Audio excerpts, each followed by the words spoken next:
Welcome back to the Forward Thinking podcast, a special edition of the Coast and Commerce podcast, recorded live at Forward Fest 2025. I'm the co-host of this podcast, Ben Amos from Innovating Media. And I'm Craig Jossie, co-founder and chair of Forward Fest. So episode 3, in this episode, we're actually going to hear from, again, 2 incredible founders of businesses which are really disrupting traditional industries through their ideas and through the technologies that they're bringing to the world. So do you want to share a bit more about this first business we're going to hear from? We're going to first hear about Chris. Chris is actually part of our Leap Forward program, which is supported by Queensland Government. It's a fantastic platform that he's disrupting an incredible industry, the health and well-being. Let's get into it and hear his story. Here we go. This is Chris from STAT. G'day and welcome back to the Forward Thinking podcast, a special edition of the Coast and Commerce podcast, recorded live right here at Forward Fest 2025. I'm Ben Amos from Innovating Media, and I'm joined today by Chris Risby from STAT. From STAT, yes. Chris, we've only just met, so I'm really interested to hear a little bit about your story. So what brings you to Forward Fest 2025? Obviously, it's the innovation. It's everything that's happening in Sunshine Coast. But again, I'm just a boring pharmacist. So again, there's not a lot super exciting about me, except the fact that we're trying to fix the biggest problem in healthcare, which is financial sustainability. Yeah, so a lot happening in that space. Well, boring, but the biggest problem in healthcare. Those things are kind of a bit of a dichotomy there. So tell me, what is STAT? And that's what it's trying to do. So tell me a bit more. So think of STAT like a 24/7 digital medical conference. So it's a place where organizations like pharma and medtech and health tech companies can engage with practitioners. And what our tech does is basically compliantly monetize the time they spend together to create new revenue streams for the practitioner for insights and market research, but also a new funding source for their patients. So essentially helping offset the cost of providing that more advanced, better care. And we do this all by providing 3 times the access and I guess a third of the cost to these organizations as opposed to a traditional conference. So sending reps around to clinics and pharmacies and hospitals, and I guess that's where I have sort of cut my teeth on, is unfortunately waving goodbye to every rep that's kind of coming to see me because we can't take time away from our patients to engage. And as nice as those coffees and those dinners are, we can do a lot with that money that's spent and really push that into healthcare to make it more sustainable and more affordable. Amazing. So what stage is STAT at now? Is it the startup stage or is it, gone to market? Yeah, so we're startup stage. So we're actually rolling out our early access program at the moment. So we've got practitioners across 20 different specialties at the moment. And we're dealing with pharma companies from the very top end all the way down to our innovative health tech organizations. And that's the great thing about STAT, is that it doesn't matter if you've got, Pfizer level budgets or whether you are an innovative company. If a practitioner wants to engage with you on our platform, well, then they can. And our goal is really to help speed innovation in that space and provide value across the whole board. So what role has platforms like Forward Fest or just the innovation system on the Sunshine Coast had in getting STAT off the ground? I guess it started from almost the early sort of conceptual stage. Yeah.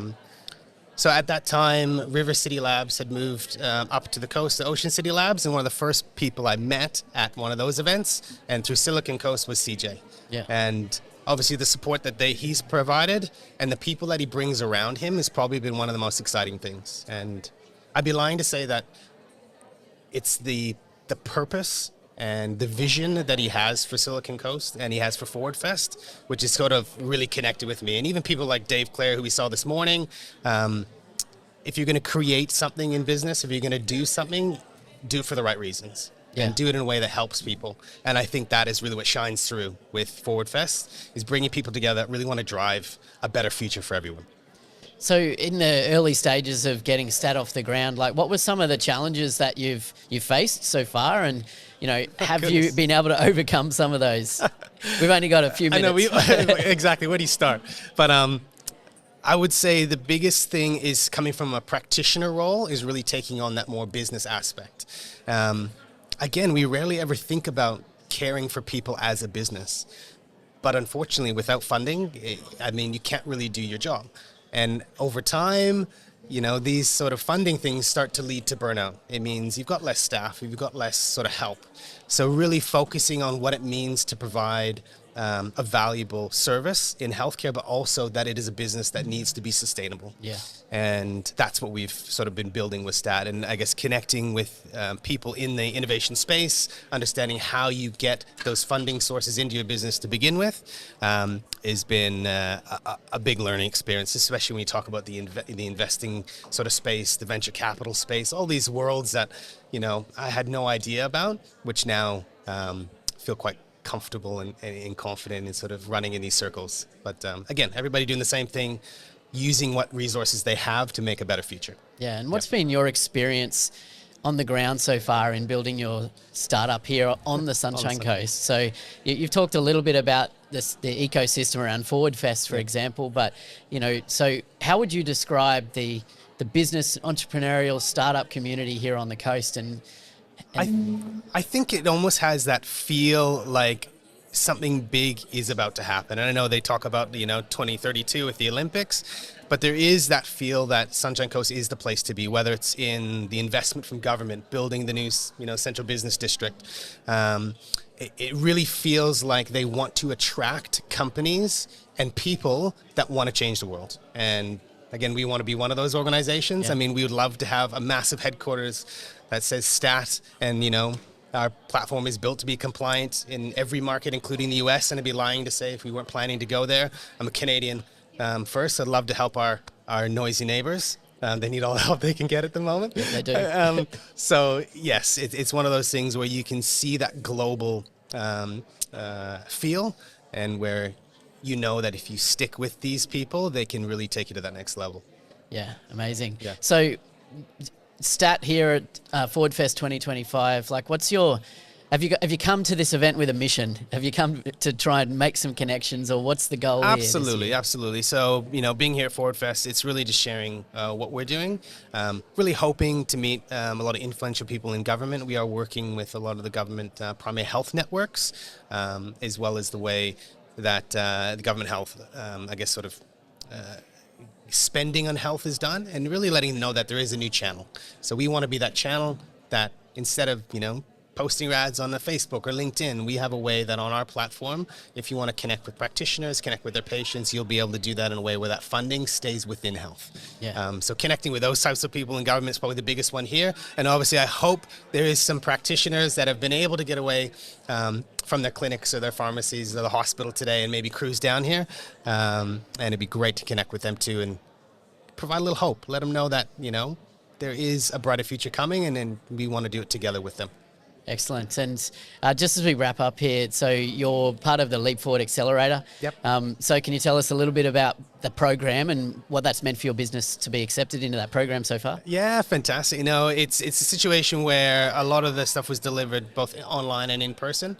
And what's happened over those last few weeks is really bringing around, I guess, the strong insights from some of these community members. Well, like I said, I mentioned Dave, being able to have a masterclass in business with him, something that, again, I think was probably the highlight for me in this cohort, but also every week being able to connect with a mentor or connect with CJ and connect with investors and connect with their networks to sort of test ideas. How are we going to roll out for us? We're in that early sort of rollout period. Who are we going to target? How are we going to measure that? How are we going to create impact from day one? And it's been reassuring, exciting, daunting all at the same time, but it's been a super valuable experience. Well, it's a big mission, Chris, and you've got it all ahead of you, which is awesome to hear. So thanks for joining me on the Forward Thinking podcast today. So Chris Risby from STAT, guys, best place to follow you? Can we follow your journey? LinkedIn, where are you hanging out? You can follow me on LinkedIn, but definitely go to our website, www.stathealth.io. Just sign up. Keep updated, and there'll be some exciting stuff happening over the next 6 months, I can tell you that. Amazing. Awesome. Excellent. So thanks for joining us for this episode of the Forward Thinking podcast, recorded live here at Forward Fest 2025. Make sure to subscribe so you don't miss another episode that we've recorded here, or any other episodes of the Coast and Commerce podcast. We'll see you in the next episode. Bye. How fantastic hearing Chris and what he's doing right here in our local community and taking it to the world. We're now going to be hearing about another industry, another sector, hospitality, and let's get into that. So let's hear from Tama from Dyna. Welcome back to another episode of the Forward Thinking Podcast, this special edition of the Coast and Commerce Podcast, recorded live at Forward Fest 2025. And the purpose of this podcast is to find interesting stories in the world of entrepreneurship and startup ecosystem, much like the story that we've got here today. We've got Tama Jamieson from Dyna, and we've only just met, and I've just had a little bit of a conversation, and I'm excited for you guys watching and listening that we can together find out more about what Dyna does. So let's start there, Tama. Yep. What got you into this? Like, what was the seed of the idea that became the business you got today? So Dyna is a hospitality marketplace, essentially. So what we're trying to do is we're trying to connect businesses and consumers in a seamless way. My background is hospitality. I've been working in hospitality, was working in hospitality for about 12 years. Managed to sort of co-found a business on the Sunshine Coast to turn that into quite an iconic place. But that took a lot of work as well. You know, we're not really afraid of hard work. I think you need to embrace it if you want to succeed in anything. Yeah. So, you know, we've been developing for 7 months, but it was full go from the get-go. So what was the idea? What was the core thing, the core challenge you're trying to solve through Dyna? Yeah, I guess Dyna came from two parts. It's selfish on both sides. So like for a business, it's how do we connect easier with our consumers, our customers? I think the unfortunate thing with hospitality is there's so many third parties you need to be a part of. You know, there's TripAdvisor, there's Google, there's Meta. There's so many ways for people to have their opinion on your business, and you can't possibly monitor it all. Right. So I wanted to take control back for that. You know, I wanted the business owner to have control, and I wanted reviews to be transparent. I wanted people to take ownership when they're leaving it, just so they understand, like, you know, the impact they're having on a review, good or bad. And then from a customer point of view, you know, I hate getting to like a Sunday afternoon and wondering where we're going to go for dinner. You know, and you're messaging your friends, where should we go? What's nearby? What's open? So we wanted to just break that ceiling, go, okay, let's make it fully transparent. If people want to find a burger bar, they can find it just around the corner or whatever's around the place. So Dyna, like at least in its, you're about to launch into a beta phase of the business. So what does that first stage look like from a consumer point of view? Like, is it a website they go to? Is it a platform that they can log into and become a member of? So we really much it was boots on the ground, you know, going to businesses and saying, look, we understand the issues you're going through, and that you go through on a daily basis. So just resonate with the businesses, because, you know, our customers are the businesses, and then the customers are theirs are obviously the diners. So the whole thing was always a play on word of diner, because we're all diners. Yeah. You know, we all go out and at least, you know, once a month enjoy a meal out, you know, and we wanted to celebrate hospitality again. So that's why we created Dyna. And with our beta program, it has been very buggy, but that's what I've come to realize, that there is issues that come up with it. You know, you put of the beta. You put your heart and soul into something, you know, you don't sleep at all. And then once it gets to the beta program and things are playing up, then you think the world's collapsing. But I'm come to realize it's all part of it. So you mentioned before your hospitality background, but you also mentioned before we hit record that there was no tech background there. There was you didn't really have any understanding in this world. So I think that's pretty common with founders who have an idea that they might not have that technical background. So what did that journey look like for you? Did you have to connect or find a technical co-founder, or how did you get that idea from an idea into, you know, a functioning somewhat thing? Right? I guess it always comes with doubt, right? Especially when you have no experience in an industry. You doubt yourself the whole build. Is this really what I should be doing? Because, you know, I've never done it before. But as you said, a lot of people they come into tech outside of tech as well. So I did a bit of Googling, you know, app builders, coders, all this stuff. And I actually found a business in Melbourne called Appetizer. I saw a guy that I know had worked with him in the past. Reached out to him and said, look, what was it like working with them? And from the get-go, you know, the way they sort of just took me under their wing and said, this is the journey we're going on. And I said that from day dot, don't go easy on me. You know, you don't have to dumb it down for me. I want to learn. I need to learn what it's like to build a tech company, essentially. Yeah. Yeah. So one of those challenges is the technical side of things, which, you know, you can obviously outsource and you can find good partners to do that. One of the other challenges, I think, which I want to dive into more with you is getting that idea into the hands of users and into the market and, you know, beta testing it like you're about to do. Yep. So How have you approached that challenge from not having done it before? Yeah, I mean, it's a challenge in its own, I think, just in hospitality, because business owners are so busy running their business, payroll, ordering stock, and, you know, with the current climate of the cost blowing through the roof, you know, it is a challenge for us knocking on the door and say, look, here's a new piece of tech. They just go, why do we need this? But when you can sit down and have that conversation of like, I've been through these issues as well. I know what it's like to actually run a business. This is why we've built this whole platform.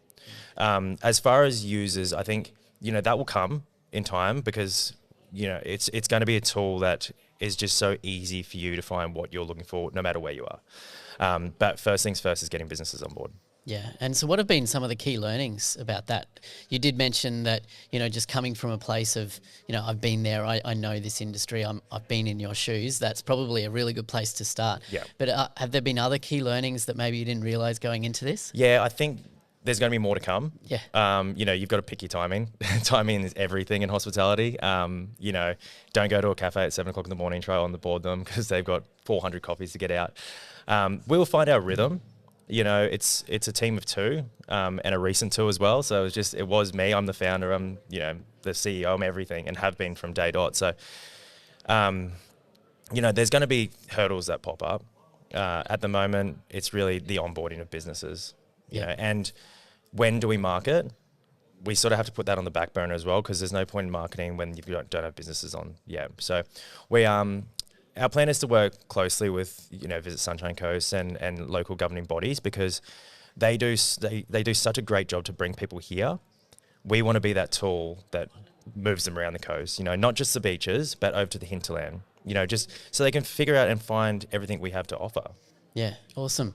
So we're here on the Sunshine Coast. We're here at Forward Fest 2025 as well, which is all about celebrating that entrepreneurship, that innovation ecosystem here on the coast. So how have you found that, you know, as you've moved, I guess, from hospitality into, you know, now you're kind of forced to be in that innovation and entrepreneurship ecosystem, right? So how have you found that as you've moved into that world here on the Sunshine Coast, and how has that supported the growth of Dyna so far? I think, you know, before coming into this, I didn't realize how many people had startups, or they're entering into startups, or just doing their own thing. So it's an amazing feat to just see all these different businesses here. You know, you could go to a hospitality convention, everyone's doing the same thing. Yeah. But to see everyone doing something different is just, it's so reassuring that, you know, there is innovators in every industry that want to make a change. And then just hearing their stories and like common issues that people go through. You know, a lot of people feel like they're alone in the journey, but, you know, the support comes. And events like Forward Fest, that's where the support is, really. Yeah, 100%. And this is your first Forward Fest here in 2025. So have you made some connections here today that potentially will support Dyna moving forward? I think the biggest thing for us being here is communicating with people that aren't in hospitality. You know, they're people that are going to be our customers. So to actually explain what we're doing and for them to go, hey, that would actually fit into my life, because we want it to be something that just fits into people's lives. We don't want to force people to do it. And it's best to get feedback for us that we feel of people outside of hospitality. So just having a conversation of what Dyna is and its usability. It's massive, isn't it? Like, particularly just even as a founder, finding those words to talk about what you do in a way that resonates and lands with the audience that you're trying to reach can be one of the biggest, I guess, unlocks, that if you can nail that. Because I think that's one of the biggest things that many startup businesses struggle with, because they're still finding their feet. They're still 100%. working out, who are we? What are we? How do we talk about what we do? Yeah. Like, and we've done so much behind closed doors as well. Right. So you get to this point, you're like, what is Dyna? You're like, oh, it's 1,000 things in my head. But for the customer, it's essentially one thing. Yeah. You know, it's finding a cafe around the corner. Yeah. But because we've gone from day dot to where we are now, it's still trying to get, you know, that one sentence down. What is it? It's many things. I love it. Look, I know that there's many people who, you know, will be following this episode and will be thinking about their own idea, or, you know, maybe their own idea that they haven't taken action on, that they probably should take some action on. Yep. So what would you say to that person listening who maybe has an idea and, you know, wants to try doing something with it? You know, so speaking to yourself only 12 months ago, effectively, because it's a less than 12 months journey so far for you. So And that's what the would thing. you say? It's, you know, this is a 3-year journey. the 2 of the years was just in my head. Right. And just, thinking about it, doubting it, thinking about it, doubting it. It gets to the day and you're like, stuff it. Let's just do it. Yeah. Let's just dive in, because I know in 40 years time, 50 years time, I'll be laying there going, I wish I did it. Yeah. And I actually got that information from my dad. He's like, if you don't do it, you're just going to regret not doing it. So just look out there. There is tools and there's guidance that can help you through it. You've just got to, take that step forward and actually go, okay, we're gonna attempt to do this. And if you don't get all the way down to the finished product, that's fine. At least now you've got some momentum of wanting to do it or do something. I love that. And surround yourself with people to support you and lift you up and guide you on that journey, like you get here at Forward Fest. Yep. Awesome. Tama from Dyna, where's the best place for people to connect with you, maybe be part of your early user testing if that's what you're looking for? So shout out your website, social media. So social media is, mine is Tama Jamieson on LinkedIn. All our socials is the Dyna app. TheDynaApp.com is our website. And it's and Dyna is D-Y-N-A. D-Y-N-A. We got to make sure we get that right. So the Dyna app, D-Y-N-A. Yep. .com. Yep. Okay, got that right. All right, and for you guys watching and listening to this episode of the podcast, connect with Tama Jamieson and follow along or support him in any way that you can, because that's what we do here on the Sunshine Coast. And of course, watch another episode of the Forward Thinking podcast so that you can continue getting inspired by some of these cool stories happening here on the Sunshine Coast in the world of entrepreneurship and startup ecosystem. And I don't know, I lost my words there, but that'll it's do. All those things. We won't edit this out. All right, we'll see you in the next episode. Bye for now. That was fantastic. We just heard 2 incredible stories and discussing, 2 sectors that are traditional. They're actually embedded into our community.